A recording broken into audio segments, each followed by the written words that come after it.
Hey everyone, I've decided to do a reading vlog and I just have to read The Secret Lives of Church Ladies. I just cannot get this book out of my mind. I'm currently reading a book which I am really enjoying at the moment, but so many of you 5-starred this book and I just feel like I'm missing out on an amazing 5-star read. So I just can't wait and I just have to read it. Yeah, I'm just going to kind of be jumping in and out and letting you guys know what I think as I'm reading. Might take me a day or two to finish it, but depending on how I'm feeling. But yeah, I'm gonna start this book.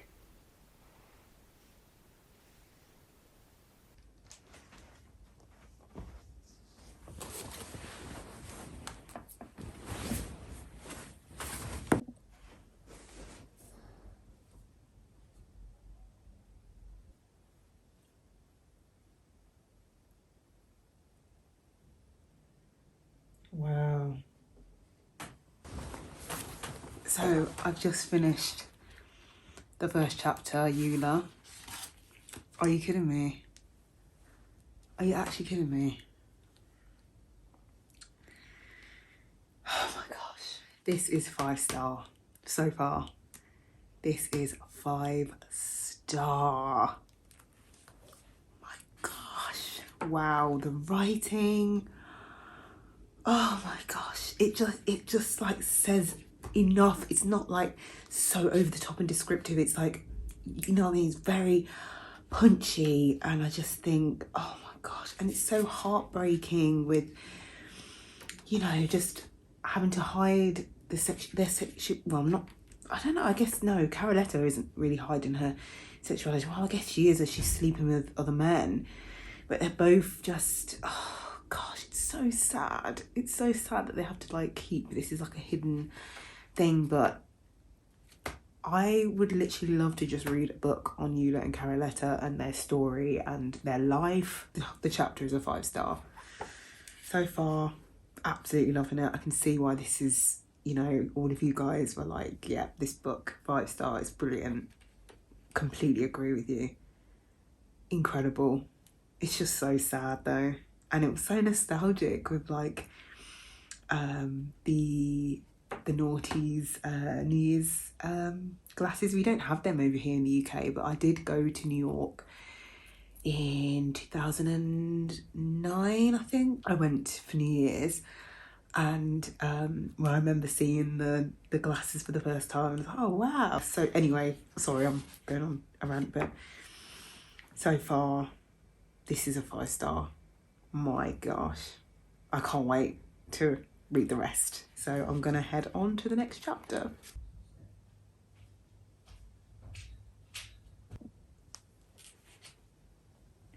So I just finished Dear Sister. Again, another incredible story. Gosh, the bit that stayed with me in that one was just Renee and like how I really felt for her, just how like she just wanted to be loved by her dad and she just wanted to be seen by him. The bit on page 39 where she's constantly looking back at the church doors to see if he's coming and he isn't, and she bought him a present, I think a gift of socks that she wrapped. Yeah, all the fathers came down to men came forward and kneeled at the altar and promised to be good fathers to their children. Then she looked back one last time and the tears started. Oh my God. That was sad. That was really sad. What a horrible, horrible dad. Just, he doesn't even deserve to be called a father. Just, he sounded not like a nice guy either. And his mate as well. He got what was coming to him, didn't he? These are such lovely stories and you really feel like you know these people. You really feel like you're in there. Yeah.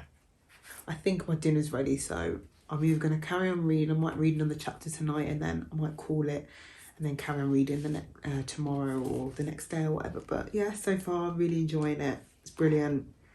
So good. It's just what I needed. But yeah. Next chapter is Peach Cobbler. But first, I need some dinner.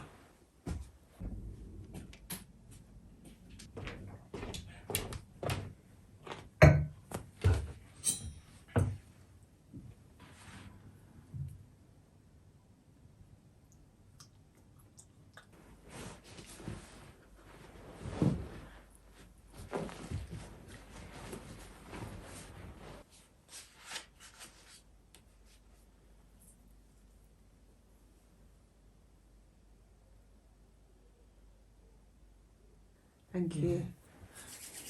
Thank you. So I'm just sat here reading Peach Cobbler. I'm like 3 pages in. Oh dear. Oh dear. Oh dear, oh dear, oh dear. As someone who has grown up in the church, I was going to church up until the age of like 16. That was when my parents said, well, allowed us to, we didn't have to go anymore if we didn't want to. So, I mean, to my knowledge, obviously nothing like this happened in my church. I can just see it happening, you know? I mean, not just in a church environment, but just people who, you know, leaders, we see politicians and things like that openly having affairs, and just these people in power that do these things. And I just think, yeah, I don't know, it's just kind of made me think. I'm just angry, and I feel really sorry for the girl, the daughter. I don't know what her name is yet, but it's just awful, isn't it? I don't know what's going to happen. I hope nothing bad happens to her, but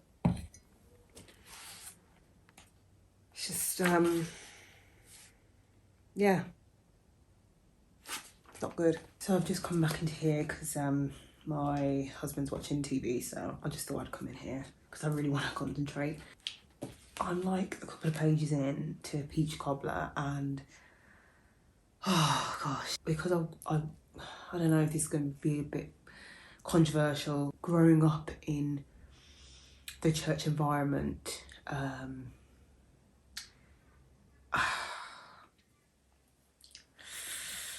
it's kind of like me, like just being really honest, like it's so horrible, this story, because it's just the absolute hypocrisy of this is just unbelievable. It's just unbelievable. I know I'm gonna love this story though, but yeah, it's just ridiculous. So I just finished the chapter. Wow, oh my gosh. Poor Olivia. Oh, the mum, trash. The mum was horrible. Pastor Neely, trash.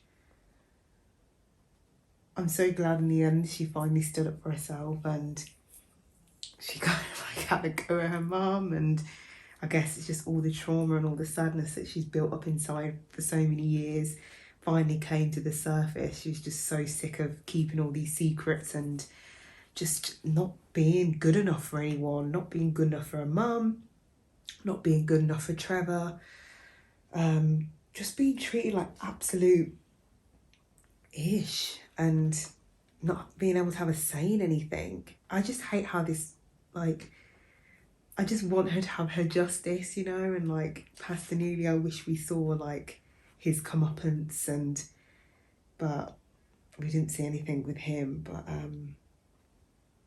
awful. Just, I felt really sorry for her, so sorry for her. I did actually get a little bit emotional before, just of like, I really resonated with her how, you know, she was asked to keep secrets, and like as a child, between the ages of 8 and 10, there's just things that were going on in her house. Like she obviously saw her mum and the pastor, and just, God, that must be so traumatizing for her. And obviously we know, you know, they're living in quite a poor, I mean, I think they don't come from money. Obviously the mum admitted and said that the pastor has basically been paying for everything. So she's essentially, yeah, like been sleeping with him, and he's been like paying for the lights to be kept on and things like that, which is just awful. Oh my gosh, yeah. So I think I'm going to leave it there for now, as I'm starting to feel quite tired. It's, I know I'm a grandma lately, but you know, fatigue problems. It's 9:30, so I'm going to leave it. I've made a good chunk of this anyway. I'm halfway through, so hopefully I can finish the rest of it tomorrow.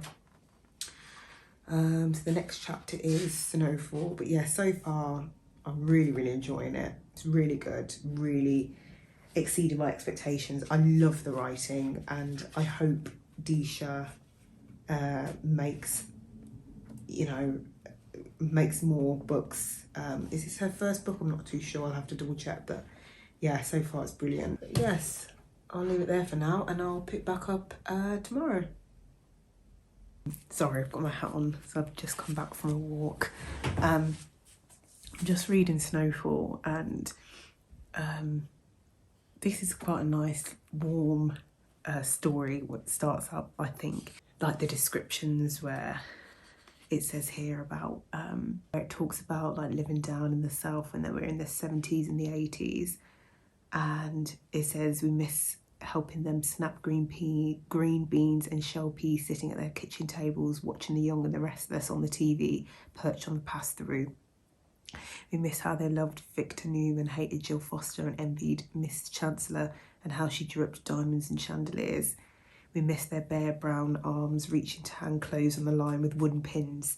We miss their sun tea brewed all day in big jars on the picnic table in the backyard, then later loaded with sugar and sipped over plates of their fried chicken in the early evening. There's something so comforting and warm hearing these things and how they describe their childhood, and I just like the way how she pictures that and writing. I kind of feel like I'm there and I can see it, and it's just all hazy and warm and kind of sepia coloured, and yeah.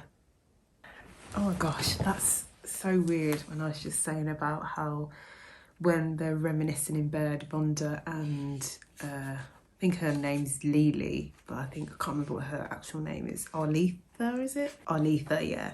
When Arletha and Rhonda were reminiscing in bed, it's so interesting because Rhonda says that she doesn't see home either, just sepia moments and sepia people, artifacts frozen in amber. That's so weird because I literally just said I can like picture like how they described their time in the South when they were growing up as like kind of captured in like a sepia filter, and I could just totally see it like that. So it's so bizarre how it's come up, but yeah, this is sad, obviously. The bit that got to me where it's just like how they were reminiscing about the cooking, like the foods and what they used to enjoy when they were young, and how they loved their family, their mothers, their grandmothers. And it says, but we've lost all those things when we chose each other. And so obviously their families disowned them for being gay. So it's just heartbreaking that people have to live like that. It's just so sad that it's just not accepting, especially within the Black community. It's not as accepting, and it's just so awful. But yeah, I'm gonna continue now. Oh wow, I'm so emotional. I think it's my hormones, but I just don't understand how parents can turn their back on their children. I just don't get it. I really just don't get it. It's so cold. I just think, how can you do that to your own daughter? Your own flesh and blood. What, you carried her for 9 months in your body and that's how you treat her. She's the same person that you're supposed to love your child no matter what.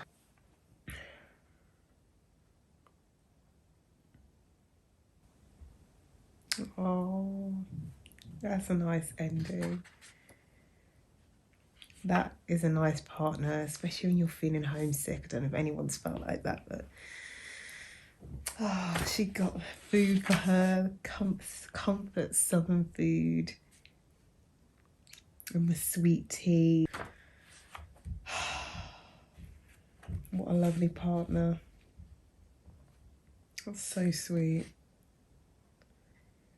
I thought it was going to be a really sad story, but it wasn't. I mean, some bits were sad, but it's just so nice, and like they have such like good communication skills as well. As soon as as soon as Rhonda said that, when she was like, I'm going out, I was like, oh my God. But then as soon as it says, I smell it, when she said, I've got something for you downstairs, I was like, what the hell is going on? And then she says, I smell it before I see it. The pepper hits my nose first, and then the full array of aromas: onions, peppers, Old Bay, Zatarain's crab ball seasoning. I was like, she's a real one for doing that. Oh, that's so nice. I love that. That's a really wholesome ending. So I've just started the next chapter, which is How to Make Love to a Physicist. They're at a conference, and it's so funny as it says, but as a black woman, you are there playing Count the Negroes, as you do at every conference. He is number 12 at a conference of hundreds. I have been in this position so many times, like before, previously in my career. My background's like PR and journalism, and I used to work for a company where I'd do the social media for their events and conferences. And yeah, I'd literally be like one of 2 or 3 black people. It used to be so horrible and just so like almost degrading in a way. It's like these people were just not in these like high net worth spaces. And yeah, it can be quite disheartening at times. And yeah, you literally are kind of sat there like playing like spot the black person. Like, it's awful. But yeah, anyway, I just thought I'd pop in and say that. I thought it was quite funny. Oh, she's found number 13 now.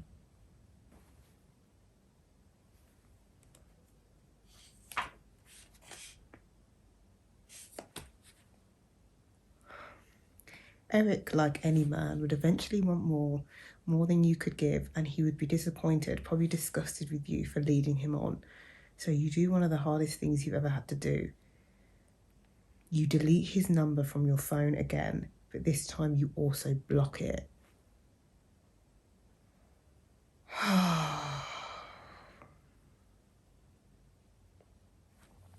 Oh.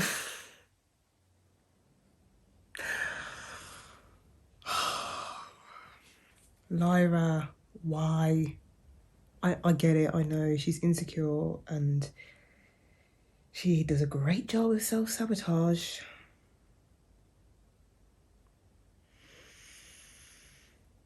Eric hasn't done anything wrong. He's done all the right things. He's literally your dream man. But maybe I'm going in too early. Maybe she's been, well, we know she's been hurt in the past by men. Oh, girl, why? Why? Let me carry on reading.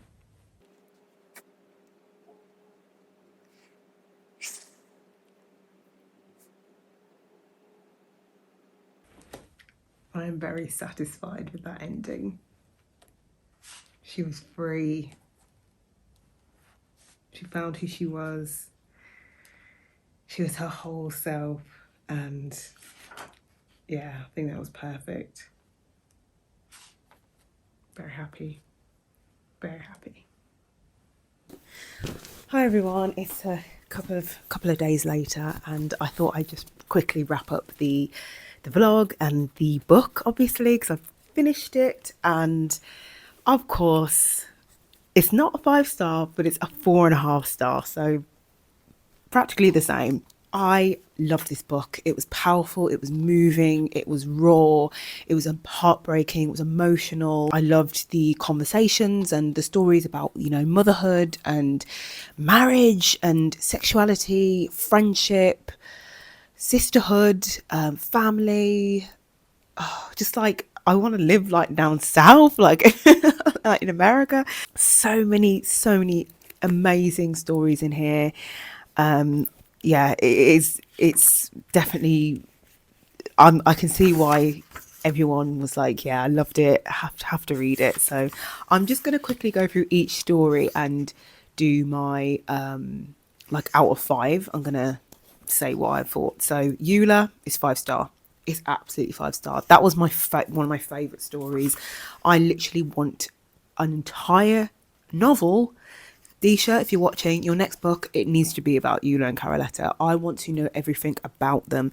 We don't hear stories about older, well, I certainly don't, but like older black women who are in a relationship like with each other. We don't really hear stories like that. So I loved it. I absolutely loved it. Oh, and I saw as well in the back that it's being made into a HBO TV show. I will be watching that. We don't even have HBO over here. We have I think our HBO shows come on to Sky Atlantic. I'll be watching and I'll be tuning in. Thank you very much. So Eula, 5-star.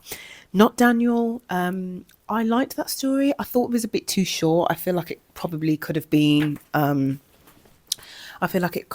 could have been I don't know, maybe the shortness is what they were going for. But anyway, I want to give that one 4.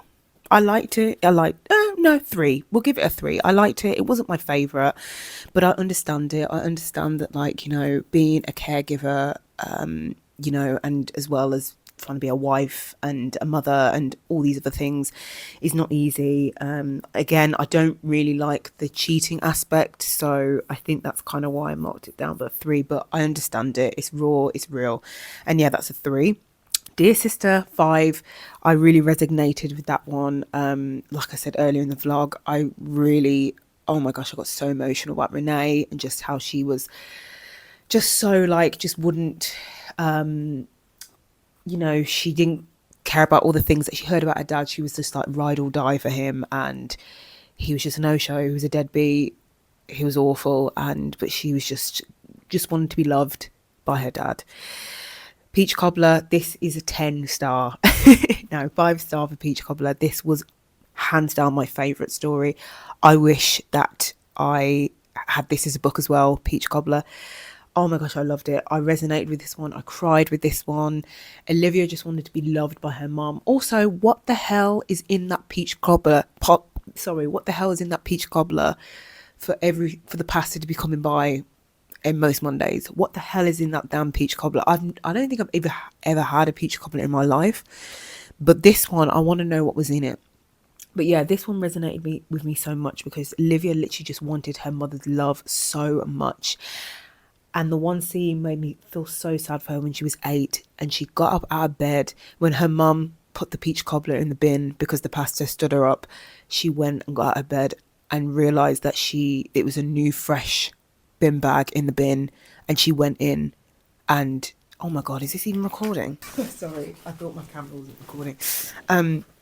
Yeah, she went in the bin and started eating the Peach Cobbler because she wanted her mum's Peach Cobbler so bad. She wanted the love, and just like, I just hated that story. Just like the manipulation and how her mum made her go and tutor the pastor's son and just things like that. Just messed up things, keeping secrets. Oh my gosh, the hypocrisy, the lies. Oh, and she just wanted to be loved, and she was just messed about and just treated so poorly by everybody, and I just felt so sorry for her. I just wanted to give her a hug. Yeah, that one was a 5-star. I absolutely loved that book so much. I love that story. Snowfall, again, 5-star. 5-star. I loved them. It was Rhonda and Arletha. Loved them. Loved their love story. Felt sorry for them that they got like basically shunned and disowned and kicked out by their families.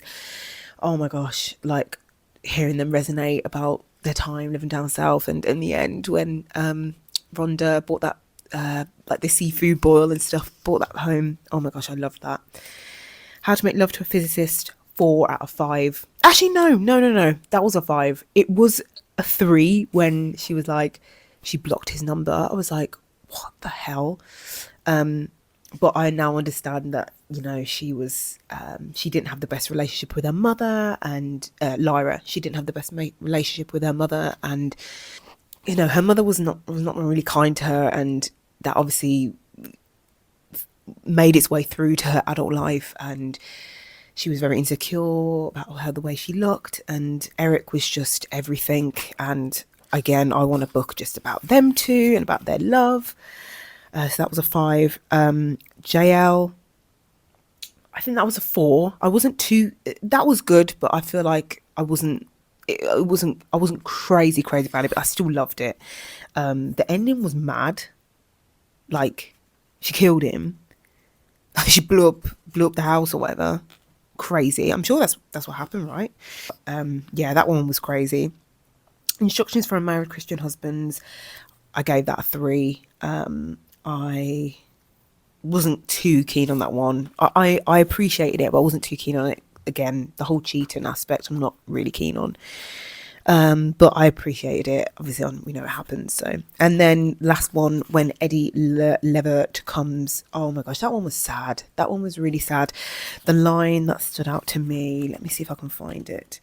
In the end, when she remembers the mum, and do we even know the daughter's name? She's just called Daughter, right?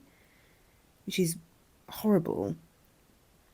Oh yeah, she said, "You always were such a polite girl," Mama said. She reached up and patted Daughter's hand. "You remember me, Mama?" "Sure I do."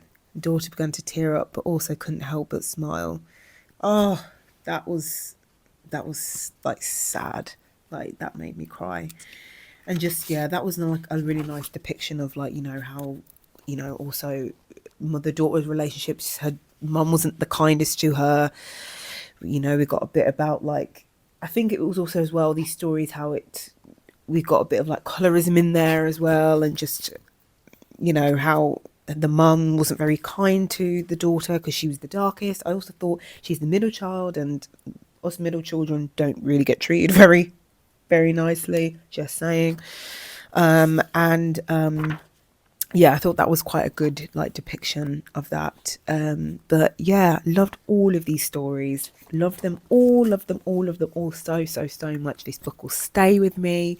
I will recommend it. I think I'm going to buy a copy for my sister. I think she would really enjoy it. And yeah, I can't recommend this book highly enough. I thought it was amazing. I know most of you have read it anyway, and I'm a little late on the bandwagon of this, but yeah, absolutely loved it. I enjoyed it. I probably will reread as well at a later date. But yeah, I hope you enjoyed this video. Thank you so much again for all the kind comments and all the subscribers. As I'm recording this, I've just hit over 8,000, so I think 8,000. So I'm really, like, so pleased with that and just so happy, and I can't believe all you guys have come to my channel and you want to subscribe. Oh gosh, can you hear my neighbour? Hold on. I don't want him to hear me. Right. Yeah, so thank you all so much for your lovely and kind comments. I'm so grateful to have you all here, and yeah, thank you so much. I'm gonna go because I'm absolutely starving. You won't be seeing these braids again because I'm going to be taking them out. They're old, they're ratty, and it's just time for me to rock the natural hair. So yeah, thanks again, and I'll see you in my next video.